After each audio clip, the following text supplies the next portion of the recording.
하나님이 주신 복음 또는 복이라고 하는 주제를 가지고 이 갈라디아서 3장에서 우리에게 말씀하고 있습니다. 특별히 그 복음과 복을 받은 사람이 누구냐면 바로 아브라함이라는 사람이라고 이야기하고 있죠. 그래서 아브라함에게 주신 복이라고 하는 것이 세 가지가 있는데 첫 번째가 아브라함에게 주신 복은 존재 가치의 복이었습니다. 아브라함이 무엇을 하고 또 하지 않고가 아니라 그냥 아브라함이라고 하는 사람, 그 사람에게 주신 복이 있다고 말씀하고 있습니다. 우리는 복을 받았다라고 생각하는 것은 어떤 능력이나 또는 어떤 성품이나 그래서 성품이 좋으면 복을 받고 또 어떤 능력을 가지고 있으면 복을 받는다라고 생각했는데 아브라함에게 주신 복은 존재로서의 복이었습니다. 그리고 두 번째는 그 아브라함에게 주신 복은 시간에 상관없이 또는 기대하는 거에 상관없이 그냥 주님이 주고 싶을 때 주시는 사랑, 그 사랑의 복이었다라고 말씀하고 있습니다. 사람은 노력하고 기대합니다. 또 무엇인가 열심히 해서 기대합니다. 그래서 내가 열심히 기도했기 때문에, 내가 열심히 예배했기 때문에, 내가 열심히 말씀을 배웠기 때문에 어떤 것에 대한 기대를 합니다. 그런데 하나님은 상관없이 그 기대와 상관없이 우리를 사랑하고 계시다. 라고 하는 것이 아브라함에게 주신 복이라고 말씀하고 있습니다. 세 번째는요, 그 아브라함에게 주신 복이 그냥 선포로만 있는 것이 아니고 또 우리가 죽어서 하나님의 나라에 가서 받는 복이 아니고 지금 이곳에서 아주 실제적이고 구체적인 복이 있다라고 말씀하고 있습니다. 이것을 성육신의 복이라고 이야기합니다. 성육신의 복이라고 하는 것은 보이지 않는 것이 보이는 것으로 경험되어지는 겁니다. 내 몸이 아픈데 예수 그리스도가 채찍에 맞음으로 나음을 받았다. 내가 나아진 겁니다. 그 기적과 신비가 나한테 있습니다. 사람들은 다 가난하고 아무것도 없는 인생처럼 보이지만 누구에게도 말할 수 없는 부유함과 풍성함이 그 인생에게 경험되어집니다. 그것이 성육신의 복이라고 할 수 있습니다. 아브라함에게 주신 복, 존재로서의 복이 있고 또 그냥 아무 상관없이 주시는 사랑의 복이 있고 눈으로 보고 귀로 듣고 손으로 만짐받아지는 아주 실제적인 복이 우리한테 있을 것이다. 이것이 아브라함이라고 하는 사람을 통해서 우리에게 말씀하고 있습니다. 그래서 그 안에서 여러분 이 말씀의 선순환이 이루어집니다. 말씀의 선순환이라는 것이 뭐냐면 아브라함이 그 복을 믿었습니다. 근데 믿었다라는 말이 무슨 뜻이냐면 그 하나님이 주신 복을 받아들였다는 겁니다. 또는 그렇게 간주했다는 거예요. 무슨 말이냐면 그렇게 생각했다는 거예요. 또는 그렇게 여겼다는 거예요. 그냥 정했습니다. 그것이 나의 복이다. 다시 말해서 떠다니는 말씀이 있어요. 떠다니는 말씀. 무슨 말이냐면 하나님이 주시는 아브라함의 복이 그냥 모든 사람들에게 들려집니다. 복음은 이 여자와 남자 또 어른과 아이가 아니고 그리고 부자와 가난한 것이 아니라 이 복음이라는 것은 모든 것을 포함하고 있는 거죠. 그러니까 모든 사람들에게 들려지는 겁니다. 그런데 들려졌을 때 그것을 내 것으로 받아들입니다. 내 것으로 여겨지고 또 내 것으로 그렇게 생각합니다. 간주합니다. 그러고 나면 떠다니는 말씀이 나의 말씀으로, 나의 것으로 받아들이기 시작해서 그 받아들여지는 그 말씀으로 인해서, 왜냐하면 말씀이 운동력이 있고 생명력이 있기 때문에 그 말씀이 내 몸을 움직이기 시작합니다. 그러면 그 몸으로 움직일 때마다 그 복음의 능력이 눈으로 보여지고 사람들에게 경험되어지는 거죠. 그러면 보이지 않는 말씀이 보이는 것으로 되어집니다. 그럼 되어진 실제적인 그 말씀을 다시 내가 봅니다. 그래서 되어진 그 말씀을 통해서 계속해서 내가 성장하고 성숙해지는 거죠. 이게 말씀의 선순환이라고 이야기합니다. 그럼 말씀의 선순환, 믿음의 선순환으로 살아가는 것이 우리죠. 자, 보이지 않는 말씀이 있습니다. 그런데 그 보이지 않는 말씀을 내가 내 것으로 여겼습니다. 그 여김이 다시 그 말씀의 운동력 있고 생명력으로 내 몸을 움직여서 사람들이 보여지는 말씀이 되었습니다. 그 보이는 말씀을 통해서 다시 보이지 않는 가치, 보이지 않는 세계가 내게 또 보여집니다. 그래서 그것을 다시 내가 그것을 믿음으로 여깁니다. 이렇게 믿음의 선순환들이 있습니다. 그것이 믿음의 선순환으로 살아가는 것이 있어야 된다라고 우리의 믿음의 세계를 말하고 있는데, 오늘 그 믿음의 선순환으로 살지 못하는 사람들이 있다는 겁니다. 그것이 오늘 갈라디아서 3장 10절에 있는 말씀입니다. 갈라디아서 3장 10절에 있는 말씀에 보면 무릇 율법 행위에 속한 자들이라고 합니다. 율법의 행위에 속한 자들이 있습니다. 아브라함의 믿음과 다른, 또는 그 믿음의 선순환으로 살아가는 사람들이 있는 반면에 그 믿음과 상관없는 행위의 악순환으로 살아가는 사람들이 있다는 겁니다. 행위의 악순환입니다. 그것이 율법 행위라고 하는 본질이 뭐냐? 오늘 10절에 있는 말씀에 보면, 오늘 10절에 있는 말씀을 신명기 27장 26절을 인용하고 있는 말씀인데, 뭐라고 말씀하고 있냐면, 이 율법의 말씀을 실행하지 아니하는 자는 저주를 받을 것이다. 율법이라는 것은 정확하게 얘기하면 저주 가운데 시작한다는 거예요. 이게 이제 여러분,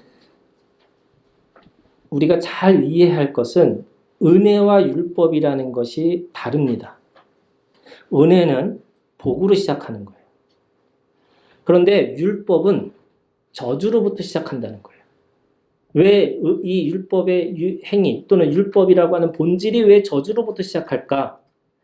최초의 율법이 저주로부터 시작합니다.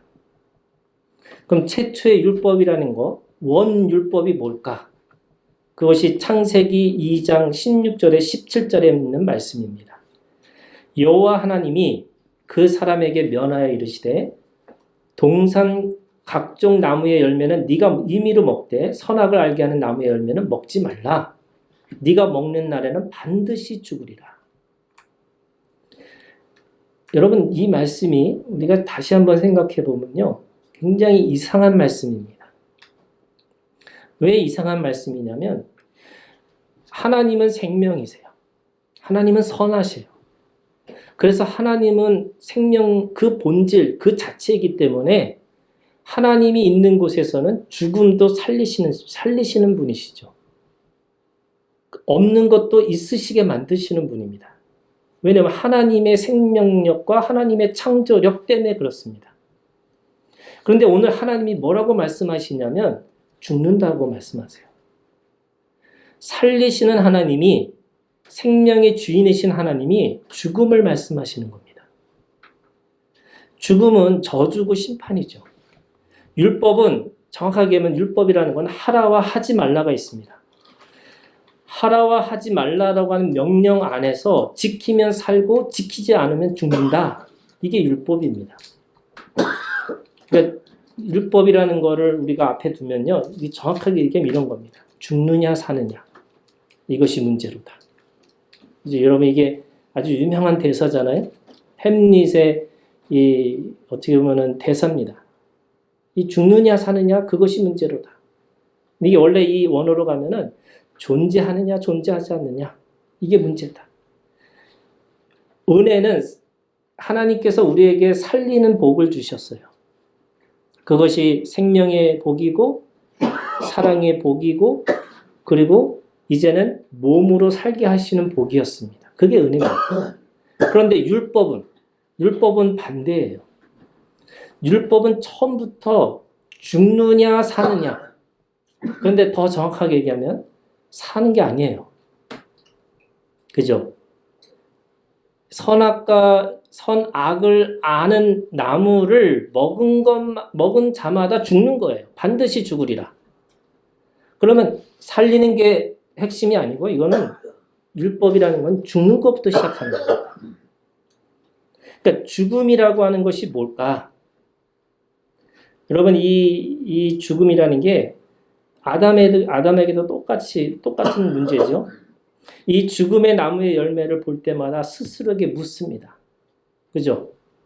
햄릿의 대사처럼 물을 수밖에 없습니다. 이 죽느냐 사느냐? 그것이 문제로다. 우리가 율법 앞에 서 있는 거예요. 여러분, 율법이라는 게 구약으로 얘기하면 613가지의 말씀이에요. 그걸 지키면 살고 지키지 않으면 죽는다.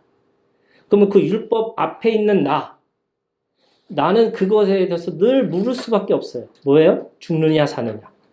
그것이 문제로다. 아담도 똑같죠. 아담은 모든 나무를 다 먹을 수 있었어요. 더 정확하게 얘기하면 생명나무의 열매도 먹을 수 있었습니다. 근데 생명나무의 열매까지 다 먹을 수 있는 권한을 주셨음에도 불구하고 늘 선악을 아는 나무 앞에서 아담은 무슨 얘기를 해요? 죽느냐 사느냐 그것이 문제로다 하고 어떻게 보면 그 선악과를 보면 율법을 보면서 늘 고민하는 거죠. 이거 먹고 죽느냐 사느냐. 내가 지키면 사는 거고 지키지 않으면 죽는 것이다. 근데 살리신 하나님은 그 율법을 주시면서 이거 먹지 않으면 살 거라는 산 것에 대해서 얘기하시는 게 아니라 먹으면 죽으리라 라고 하는 죽음에 대한 이야기를 하고 계시다는 거예요. 그러면 여러분 이게 악순환에 대한 이야기를 하고 있는 거예요. 믿음의 선순환이 있다면 율법의 악순환이 있습니다. 11절에 왜 주셨을까? 이게 이제 설명하고 있습니다. 11절에 갈라디아서 3장 11절 또 하나님 앞에서 아무도 율법으로 말미암아 의롭지 되지 못할 것이 분명하다. 무슨 말씀이에요? 아무도. 여기 핵심이 그거예요. 아무도 율법으로 말미암아 의롭게 되지 못할 것이 분명하다. 무슨 말이냐면 의인은 없나니 하나도 없다는 말은 여러분 은혜 아래의 말씀이 아니에요. 무슨 말씀이에요? 율법 아래의 말씀이에요. 만약에 은혜 안에 있다면 우리는 하나님께서 아까 존재가치의 복이 있고 그렇잖아요. 나는 자체로 그냥 복이에요. 하나님이 주시기를 작정하셨어요. 그리고 때마다 내가 생각할 수 없는 시간 속에서 복을 주신다는 거예요. 사랑을 주시겠다고 그랬어요. 그리고 그때마다 또 나를 그 말씀 때문에 나를 자라나게 하실 거예요. 그게 성육신의 복이에요. 그런데 그럼에도 불구하고 하나님은 우리에게 율법을 주셨는데 율법을 왜 주셨을까? 오늘 율법을 지킬 수 없기 때문에 그걸 지키는 것은 아무도 없기 때문에 그 율법을 주셨다는 거예요. 살리신 하나님이 생명의 하나님이 그 이유를 왜 그렇게 지금 11절에 그 이유를 설명하고 있는데 왜 그러느냐? 11절에 의인은 믿음으로 살리라 하였습니다. 사람이 사는 것은 율법의 행위를 통해서 사는 게 아니라 사람은 뭘로 사느냐면 믿음으로 산다는 거예요. 믿음으로. 그럼 이 말을 잘 우리가 생각해 보면요.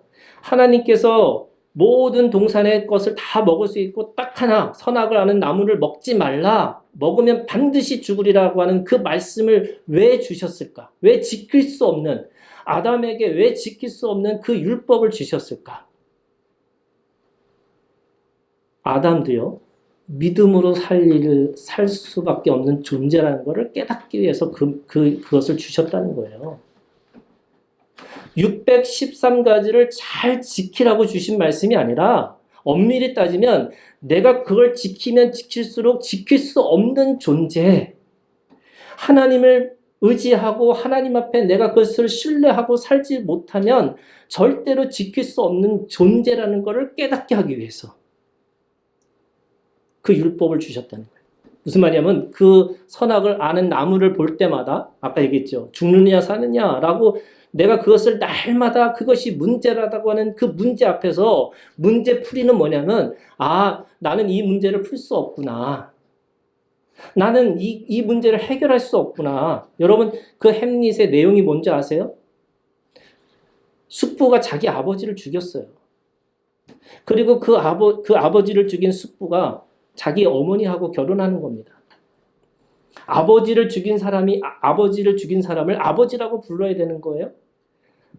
어떻게 보면 최고의 가장 거룩한 존재의 어머니라고 하는 그 존재가 가장 타락한 존재의 어머니의 목소리가 이게 인생이에요. 이게 어떻게 보면 우리의 모습입니다. 그러면 그 인생 속에서 내가 죽느냐 사느냐라고 하는 존재하느냐 존재하지 않느냐라고 하는 이 질문이 뭐냐면 결국 나라고 하는 존재는 하나님 없이는 살 수 없는 존재라는 것을 깨닫게 되시는 거예요. 선악을 아는 나무 앞에서 나는 절대로 하나님의 의지, 하나님의 생각 없이는 절대로 이 말씀, 이 율법을 지킬 수 없는 존재구나 라고 하는 것을 깨닫는 거. 이게 믿음입니다. 아멘. 이 믿음 없이는 살 수 없는 존재라고 하는 것을 보여주기 위해서 율법을 주셨다는 거예요. 그럼 여러분 생각해 보세요.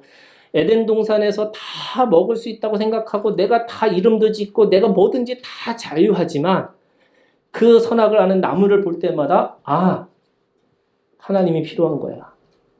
나 하나님 사랑해야 돼. 나는 하나님을 믿고 살아야 돼. 이거 깨달으라고 주신 건데 갑자기 뱀이라고 하는 존재가 왔어요. 거기에 다른 말씀을 주시는 거예요. 그게 뭐냐면 선악을 아는 나무라는 게 무슨 뜻이냐면 내가 처음부터 끝까지를 다 안다고 생각하는 거예요. 그게 선악이에요. 선악을 아는 나무라는 게 뭐냐면 내가 다 안다는 거예요. 내가 다 판단할 수 있다는 거예요. 내가 다 그것을 분별할 수 있다는 거예요. 그래서 내가 모든 것을 분별하고 뭔가에 대해서 판단할 수 있는 능력이 생겼다는 거예요. 선악을 아는 나무라는 게 뭐냐면 나 하나님 없이도 내가 스스로 잘 살 수 있다는 겁니다. 그래서 그걸 먹으니까 다른 말씀, 다른 것이 들어오니까 그걸 먹어버렸어요. 그러니까 먹어버리니까 이제는 하나님 없이도 살 수 있는 존재, 하나님을 떠나서도 살 수 있는 존재, 다시 말해서 죽음의 존재가 된 거죠. 여러분 모세가 있기 전에 모세 율법이 있기 전에 아브라함의 은혜가 있다는 거예요. 이것도 또 다른 은혜입니다. 여러분 유대인들에게는 제일 먼저 생각한 게 모세 율법이었어요. 613가지. 이걸 지켜야 돼. 10계명 10가지 지켜야 돼. 이거 지켜야 돼. 그 모세의 율법을 지키려고 지킬수록 아브라함의 복, 아브라함의 은혜, 아브라함에게 주신 그 사랑을 잊어버리는 거예요. 그래서 지켰느냐 안 지켰느냐 지키지 않은 사람에 대해서 저주하고 심판하고요. 자기는 지키는 척하고요. 지키지 못했으면 누구 탓하고요. 그래서 내가 내 인생에서 누구 때문에 뭐 때문에 계속 그것을 탓하고 척하고 살아가는 겁니다. 이게 뭐예요? 여러분 이게 저주의 악순환입니다. 저주의 악순환이라는 게 뭐냐면 율법이 세워졌어요. 하나님이 율법을 주셨습니다. 그런데 율법의 행위를 가지고 지키려고 합니다. 계속 지키면 지킬수록 뭐 하냐면 나는 못 지키는구나를 깨닫고 아, 나는 저주받은 인생이구나. 그 저주받은 인생이라는 것을 깨달으면 깨달을수록 아, 나는 믿음이 필요하구나 라고 하는 것을 깨달아야 되는데 여전히 지키려고 하면 할수록 척하고 탓하면서 계속 누군가를 정죄하고 누군가를 계속 심판해서 여러분 저주와 심판입니다. 그 저주와 심판 가운데서 계속 그렇게 살아가는 거예요. 이게 이 악순환입니다.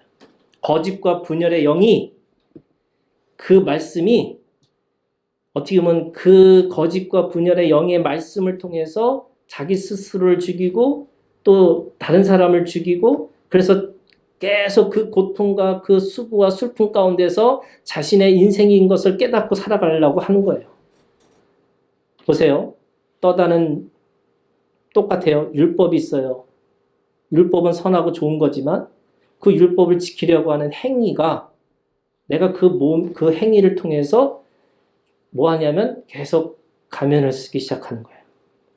지키는 척하고 또 그거를 따라갈 수 있다고 생각하고 그래서 그걸 통해서 사람들에게 정죄하고 또 거짓하고 분열로 또 살아갑니다. 그것이 율법이 보이지 않는 율법인데 보이는 율법으로 살아가요. 보이는 율법이 또다시 나를 죽입니다. 누군가를 죽여요. 아까 은혜의 선순환이 있다면 이 율법 행위에 대한 악순환이 우리 가운데 있다는 거예요.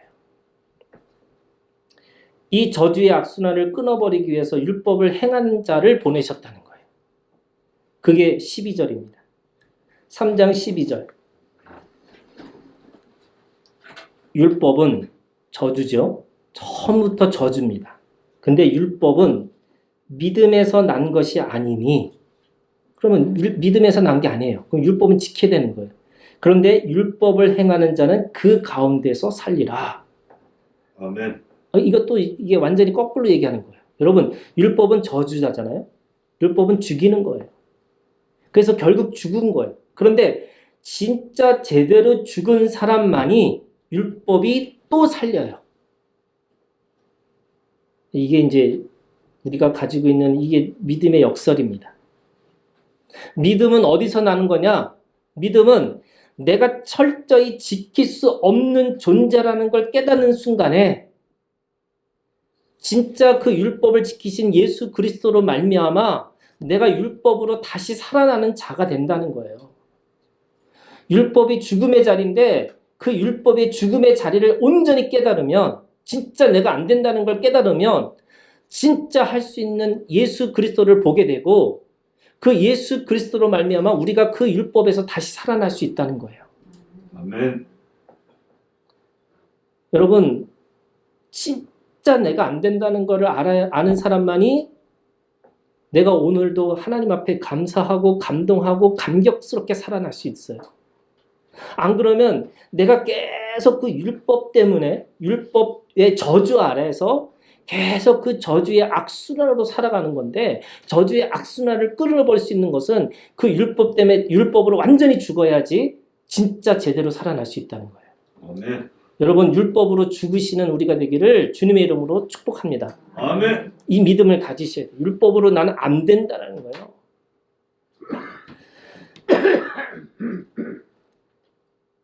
그리스도는 아브라함의 복과 믿음의 완성으로 오신 분인데 이 나중에 이제 이거를 도대체 뭐냐라고 하는 거를 14절 이후에 다시 설명합니다. 제가 다음 주에 이걸 설명할 건데요. 예수 그리스도 한 분이 그 모든 율법을 지키셨어요. 613가지 이루신 분이 예수님이에요. 그런데 우리는 그 예수님을 어떻게 보느냐? 그 율법의 저주 아래서 진짜 죽어야지만 그 예수 그리스도가 보이기 시작하는 거예요. 그러면 그분이 누구냐? 두 번째 아담이시죠. 첫 번째 아담에게 주신 율법이 있는데 두 번째 아담으로 오신 예수 그리스도가 우리에게 또 다른 율법을 주셨어요. 그 율법이 뭐냐면 오늘 이 13절에 있는 말씀에 그리스도께서 우리를 위하여 저주를 받은 바 되사 율법의 저주에서 우리를 속량하셨으니 율법에 저주가 있어요. 근데 거기서 속량하셨어요. 그 속량하는 방식이 뭐냐면 나무에 달린 자예요. 나무에 달린 자. 이게 뭐냐? 저주 아래 죽었다는 표시예요. 이 저주 아래 이 나무에 달린 자가 저주 안에 있는 자다라는 이 말씀도 똑같이 구약에 있는 말씀이에요. 나무에 달린 자는 저주 아래 있다는 거예요. 그런데 우리는 그 저주 아래 죽으신 예수 그리스도를 두 번째 아담의 율법으로 봐야 된다는 거예요. 첫 번째 아담은 뭐냐면 첫 번째 아담에게 주신 것은 선악을 아는 나무를 먹지 말라. 이게 율법이에요. 그런데 두 번째 아담에게 주신 율법은 뭐냐면 나무에 달린 자, 저주 아래 있는 자를 보라는 거예요. 보는 게 뭐예요? 믿는 거예요. 나무 아래 달린 자를 보기만 하면, 믿기만 하면, 내가 그걸 내 것으로 받아들이기만 하면 더 이상 저주 아래 있지 않다는 거예요.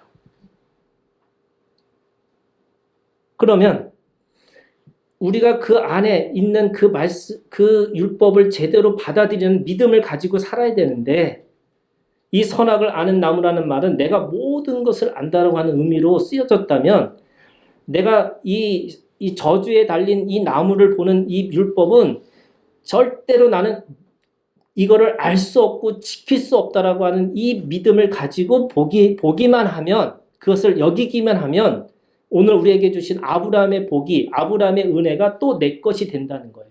그런데 문제는 뭐예요? 귀머거리 독사처럼 복은 있는데 남의 얘기를 절대 듣지 않아요. 이게 성경에 뭐라고 말씀하시냐면 고집과 회개하지 않는 마음이라는 거예요. 고집과 회개하지 않는 마음이 뭐냐면 저주 아래에 있는 그 율법을 보지 않는다는 거예요. 저주 아래 있고 싶지 않기 때문에. 이게 이제 또 다른 말씀이지만요, 여러분, 선악과를 먹어야 되는 거예요. 제대로 먹어야 돼요, 제대로. 근데 먹은 척하니까 여기 걸려 있어요. 그러니까 살았다 죽었다 살았다 죽었다 계속 그 짓을 하는 거잖아요. 그냥 먹고 죽어야지만 내가 이 율법을 지킬 수 없는 존재구나라는 걸 알아야지만 그 나무에 달린 예수 그리스도, 저주 아래 있는 그 존재를 보기 시작해서 나는 내 인생은 내가 주인으로 살 수 없고 내 생각대로 살 수 없는 존재구나 라는 것을 깨닫는 순간에 그 저주 아래가 아니라 은혜 아래, 하나님의 복 안에 새로운 삶으로 살아낼 수 있다고 말씀하고 있는 겁니다. 여러분, 이스라엘 왕하고 이방인의 왕의 차이가 있습니다. 똑같은 왕이죠. 근데 이스라엘 왕은요, 그 위에 주인이 있어요. 그래서 이스라엘 왕은요, 똑같이 제사를 드리면서 무릎을 꿇고 하나님 앞에 구합니다. 내가 어떻게 했으면 좋을까요? 그래서 하나님 앞에 양입니다. 왕인데 양이에요. 똑같이 모든 사람들 앞에서 죄인입니다. 그래서 이스라엘 왕은 제사를 지냅니다. 가장 겸손하고 가장 온유한 마음으로 하나님 앞에 서 있습니다. 근데 이방인의 왕은요, 자기가 신입니다.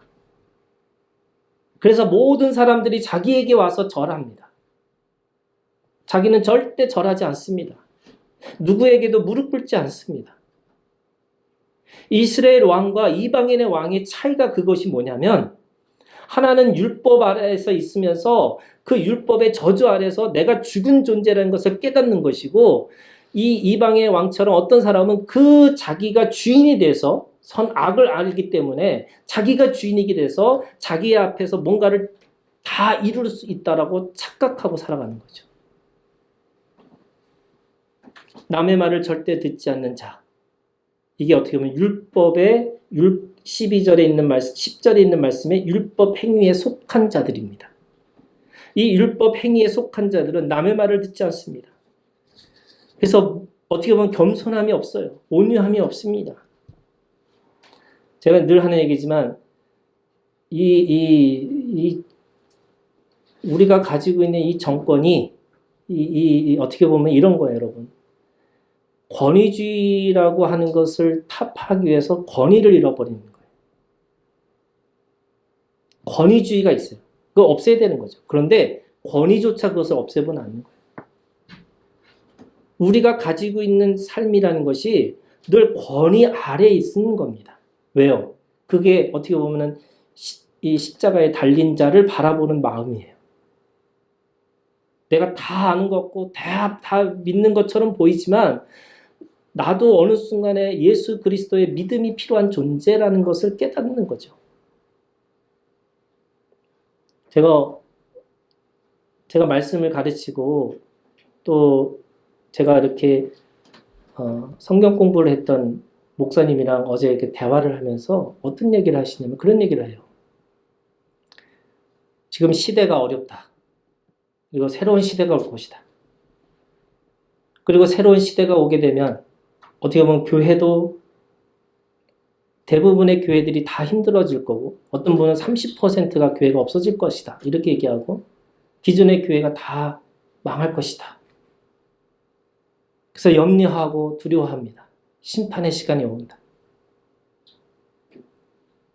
그런데 그분이 그런 얘기 하시는 거예요. 심판의 자리라는 게 결국 믿는 자들에게는 상받는 자리 아니냐. 하나님의 말씀이 세상의 것과 섞여가지고 세상의 것을 막 하다가 사람들이 부응한다고 막 한다고 하는데 이제 그것이 깨지고 부서지고 파괴되면 진짜 제대로 하나님의 말씀을 가지고 있는 교회들이 다시 일어나지 않겠느냐. 그래서 자기는 그것 때문에 염려하고 두려움이 없다는 거예요. 근데 제가 그 말씀을 듣고요. 아멘 했어요. 아멘. 그래서 어떻게 그런 말씀을 하냐 그랬더니 저한테 얘기하는 거예요. 아니 형이 가르쳐 준 거 아니냐고. 제가 형이에요. 아멘.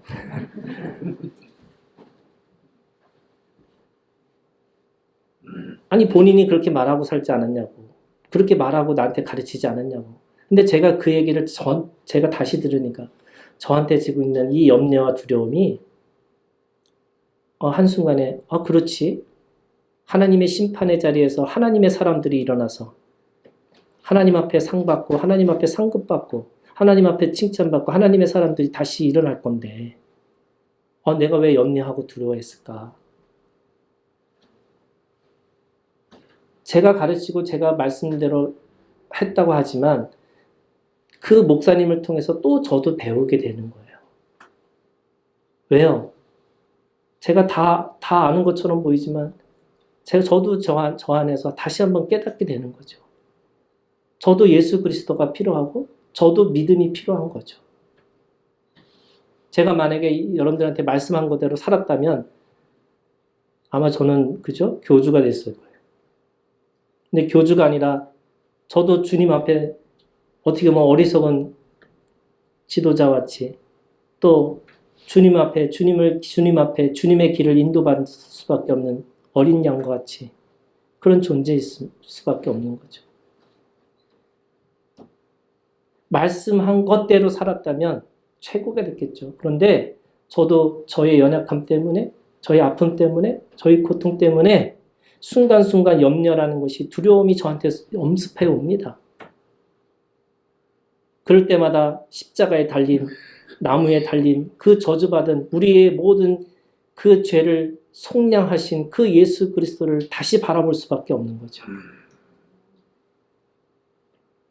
그것이 저는 우리가 그 율법에서 살아가는 방식이고 믿음의 선순환으로 갈 수밖에 없는 거죠.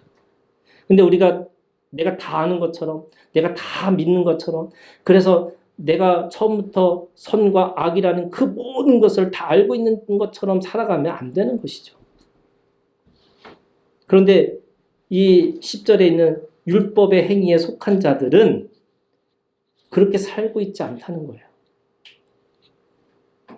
율법의 이 행위에 속한 자들은 결국 그 믿음의 선순환으로 살아가는 게 아니라 육의 악순환으로 계속 자기가 지킬 거라고 착각하고 그것을 믿고 살아갈 수 있는 사람이라는 거예요.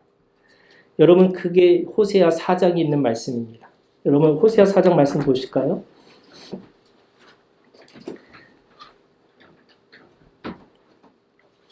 이 율법의 행위를 가지고 살아가는 사람들, 다시 말해서 나무에 달린 자의 생명을 거역하고 살아가는 이 거역의 신앙이 있습니다.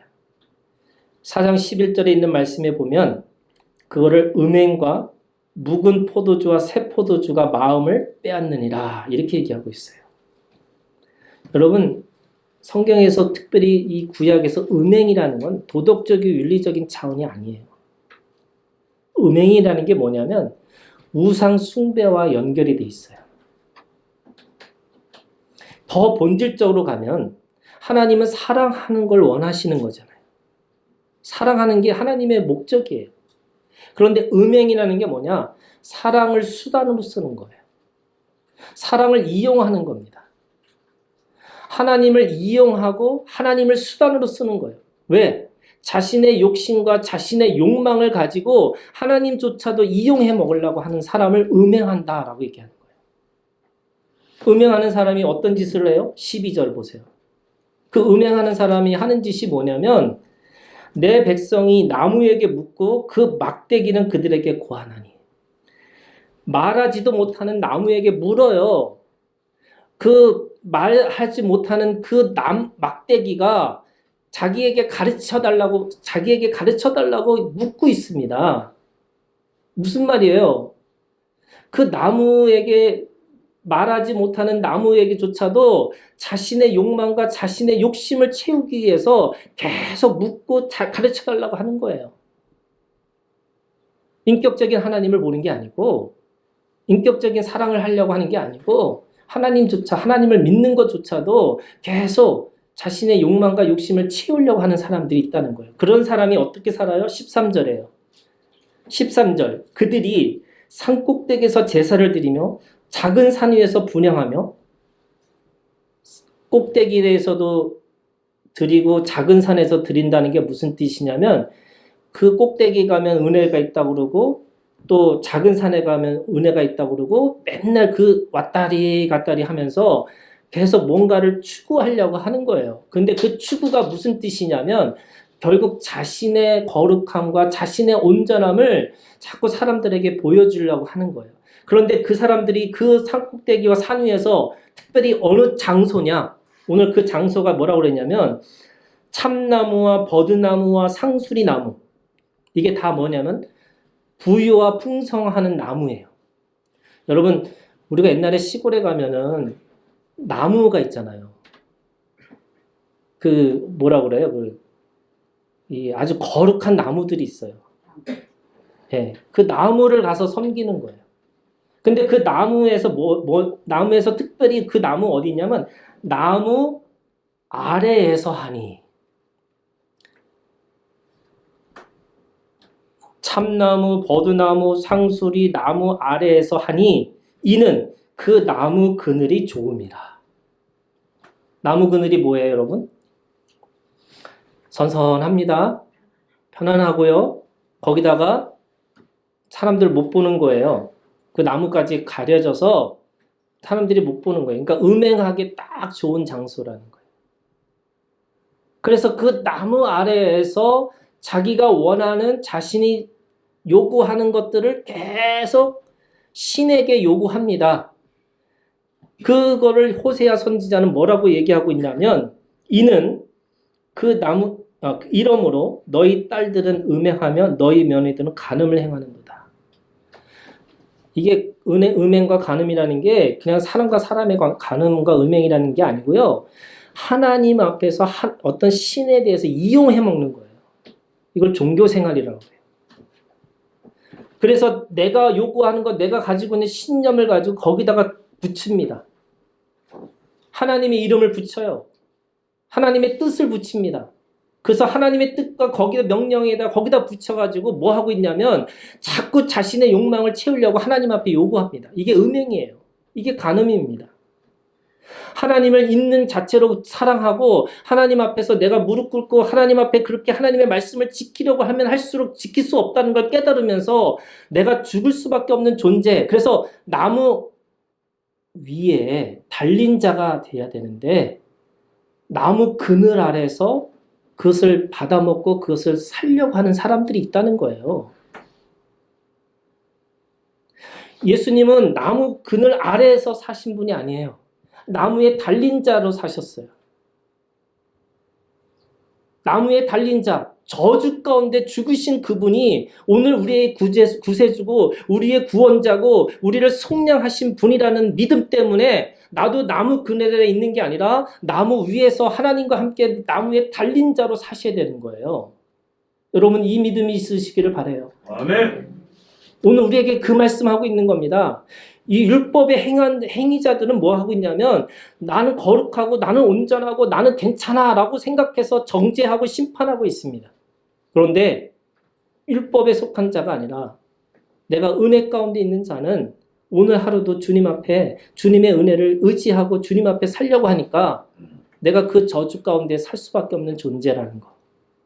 그래서 나무 그늘 아래서 그냥 그렇게 살아가는 존재가 아니라 오늘 나무에 달린 자와 같이 나도 죽을 수밖에 없는 존재라는 것을 깨닫고 살아가는 겁니다. 여러분 율법의 목적이 뭐예요? 율법은 사랑입니다. 근데 사랑 안 해요. 왜 사랑 안 합니까? 사랑을 이용하려고 하는 거예요. 사랑은 내어주는 건데 내어주기 싫습니다. 왜냐하면 계속 사랑도 뭔가 움켜쥐어야 된다고 생각해요. 그래서 내가 뭔가 이루고 말리라고 생각합니다. 그 이루고 말리라고 하는 것이 뭐냐면 내가 다 알고 다 결론을 다 보고 있기 때문에 나는 그렇게 살아야 된다고 생각합니다. 그런데 움켜쥐고 그리고 그것을 이용해 먹으려고 하는 사람들에게 예수님은 나무에 달린 자로 저주 가운데 죽으셨어요. 여러분 나무에 달린 자로 살기 위해서 그 사는 자가 우리에게 구원자가 되기 위해서는 오늘 우리도 주님 앞에 그 나무 그늘 안에서 음행과 간음이라고 하는 내 욕심을 통해서 무엇인가 이루려고 살아가는 인생이 아니라 내가 율법을 행하는 자로서 죽음 가운데 있다는 것을 여러분 그것을 고백하고 믿으시고 생각하고 사셔야 됩니다. 아멘.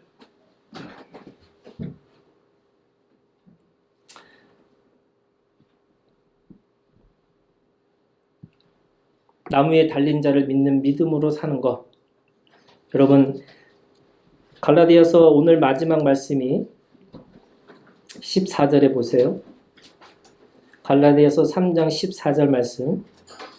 이는 그리스도 예수 안에서 아브라함의 복이 이방인에게 미치게 하고 또 우리로 하여금 믿음으로 말미암아 성령의 약속을 받게 하려 함이라.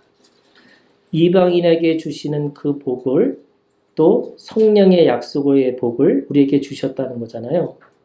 그러면 그 성령의 약속이라는 것이 뭐냐면 죽음 가운데서 살리신 그 예수 그리스도의 영이 오늘 우리를 깨우치고 깨닫게 하시고 우리를 인도하신다고 말씀하고 있습니다. 그래서 생명은 나무 아래 있지 않습니다. 여러분 나무 아래에서 우리가 생명을 찾으면 안 돼요. 나무에 달린 자에서 생명을 찾아야 되는 거죠. 아멘. 여러분 이런 것과 같아요. 여러분 십자가가 귀신이 나와서 십자가를 보여줘요. 그러면 귀신이 도망간다는 거예요. 저는 그걸 뭐라 하냐면 믿음 좀 귀신은 도망가요. 근데 원래 귀신은요 믿음이 없어요. 무슨 말이냐? 십자가의 이 나무가 그냥 우리한테 무슨 의미가 있는 게 아니에요, 여러분. 그 십자가의 삶이 의미가 있는 거고 십자가의 생명이 우리한테 의미가 있는 거고 그 십자가에 달리신 예수 그리스도가 우리한테 의미가 있는 거지 십자가가 무슨 의미가 있어요, 여러분? 그게 뭐냐면 십자가라고 하는 그 종교 아래에서 생활하려고 하는 거예요. 나무 그늘 아래에서 생활하려고 하는 거예요. 그래서 십자가를 통해서 뭔가 자신의 욕망을 채우려고 해요. 사람들이 왜 점을 보고 왜 사람들이 뭔가 미래에 대해서 뭔가 예언을 하고 뭐 이런 게 왜 그거에 대한 욕심이 생기냐면 십자가의 삶으로 살아가는 게 아니라 십자가 그늘 아래서 거기서 살고 싶은 거예요. 그래서 하나님도 예수님도 자신의 욕심과 욕망을 채우려고 하는 수단으로 쓰려고 하는 거예요. 그거 하지 말라는 거예요. 그거 하지 마세요.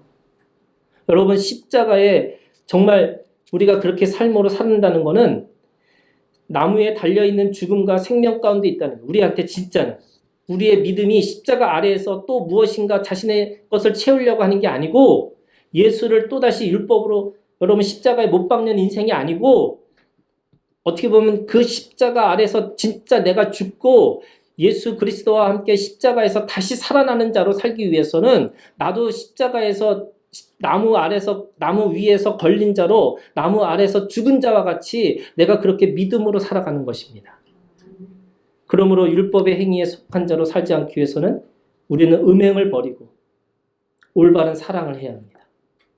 무엇 때문에 아니라 존재로 사랑하고 기꺼이 자신을 내어주는 예수 그리스도를 바라보고 그분의 사랑을 살기 위해서 나무 아래라고 하는 종교 생활이 아니라 나무에 달린 저주의 인생을 받아들이고 사셔야 됩니다.